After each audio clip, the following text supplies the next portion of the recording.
عزیزان گرامی، آپ کے ذہن عالی میں رہے کہ میں ایک معمولی سا طالب علم ہوں،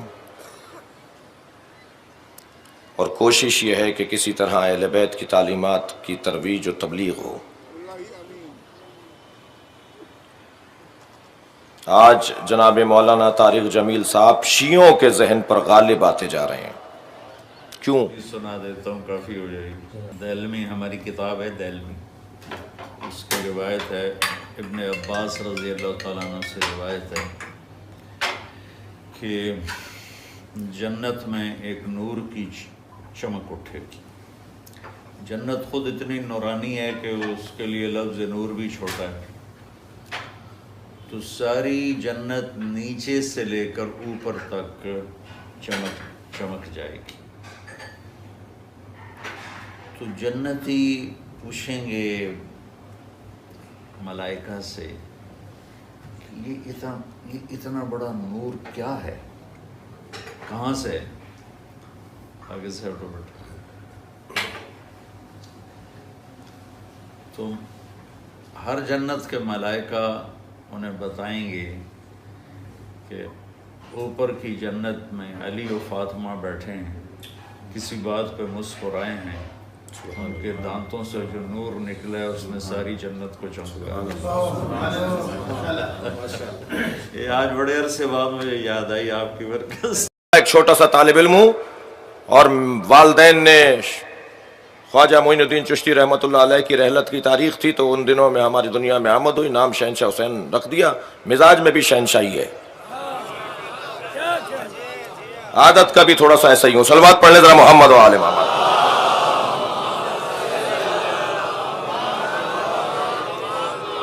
اور اگر ہم نے کسی کے بازو پر یا علی مدد باندھا تھا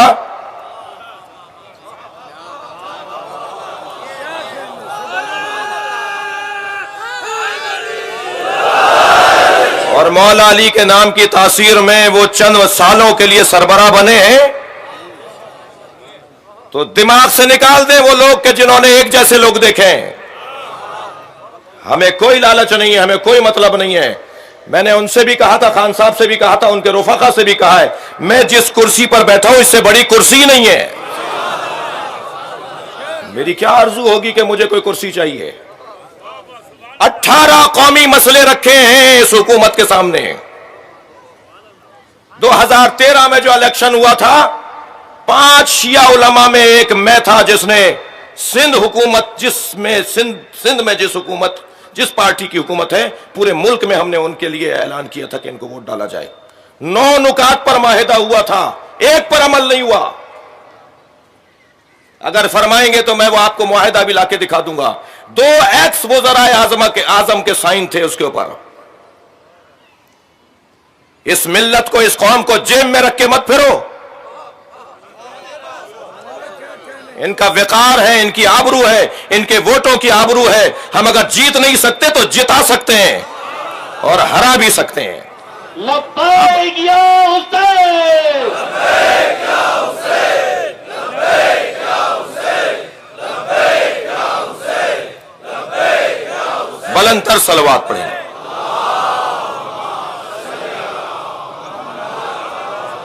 کہیں گے تو میں اپنی اخبار کی وہ کٹنگیں پیش کر دوں گا جس میں نے ذاتی طور پر سندھ میں جس پارٹی کی حکومت ہے ان کی ملکی سطح پر اعلان کیا تھا حمایت کا۔ 5 شیعہ بزرگ علماء نے حمایت کا اعلان کیا تھا، اس میں سے ایک شہنشاہ حسین نقوی بھی تھا۔ ہم نے اس وقت بھی اپنی آبرو پر کھیلا، اس طرح کہ کسی طرح اس ملک میں ہمارے مسئلے حل ہو جائیں۔ کل کی مجلس میں بعض مسئلوں کی طرف آپ کی توجہ دلاؤں گا۔ اس ملک میں اساسی موٹے ہمارے 18 مسئلے ہیں، ہمارے ساتھ اس ملک میں زیادتی ہے، وہی سارے مسئلے ان کے سامنے رکھے ہیں۔ اور عزیزان گرامی، یہ دروازہ بے ادبی اور بدتمیزی کو گوارا نہیں کرتا۔ بڑے لوگ یہاں ٹیڑھی نگاہوں سے دیکھنے کی وجہ سے منہ کے بل گرے ہیں۔ لہذا میں امید کرتا ہوں کہ جو باتیں ہوئی ہیں، جو گفتگو ہوئی ہے وفاقی سطح پر، اس کا خیال رکھا جائے گا۔ اس میں ڈال دیا، گناہوں میں ڈال کے اللہ بڑا غفور رحیم۔ میں نے کہا پھر تو حسین اور یزید کا جھگڑا ہی مٹ گیا۔ تم کیسے ظالم ہو کہ حسین اور یزید کو ایک ہی تخت پہ بٹھاتے، تم میرے نبی کی اولاد کے قاتل اور مقتول کو ایک ہی تخت پہ بٹھاتے، کیا ظلم کرتے، کیوں میرے نبی کے نواسے نے جانیں قربان کر دی، بچے ذبح کروائے، سوکھا کام، میرے پتر دی باندھ روٹی میرے کو دی حال نہیں سن گئی، میں باہر دوڑ گیا، اور میرے نبی کے نواسے کے سامنے نسل ذبح ہو رہی ہے۔ اگر شراب اور شربت میں فرق نہیں ہے، زنا اور نکاح میں فرق نہیں ہے، حلال اور حرام میں فرق نہیں ہے، جھوٹ اور سچ میں اگر فرق نہیں ہے، ناپ تول میں کمی اور ترازو کے صحیح تول میں فرق نہیں ہے، ظلم اور انصاف میں فرق نہیں ہے، محبت اور نفرت میں فرق نہیں ہے، تو پھر کربلائیں والے کیا تھے؟ نادان تھے۔ کربلا تو ایک نہیں ہے، کتنی کربلائیں ہیں، ہاں وہ بہت بڑی تھی۔ اس کے بعد ہر وہ مجمع، عورت یا مرد، افراد یا بچہ جو اللہ کے نام پہ اپنی جان کے نذرانے پیش کر گیا اور ظالموں کے ظلم کا شکار ہوا، یہ سب کربلا کے ساتھ، یہ سب حسینی قافلے کے ساتھ ہوں۔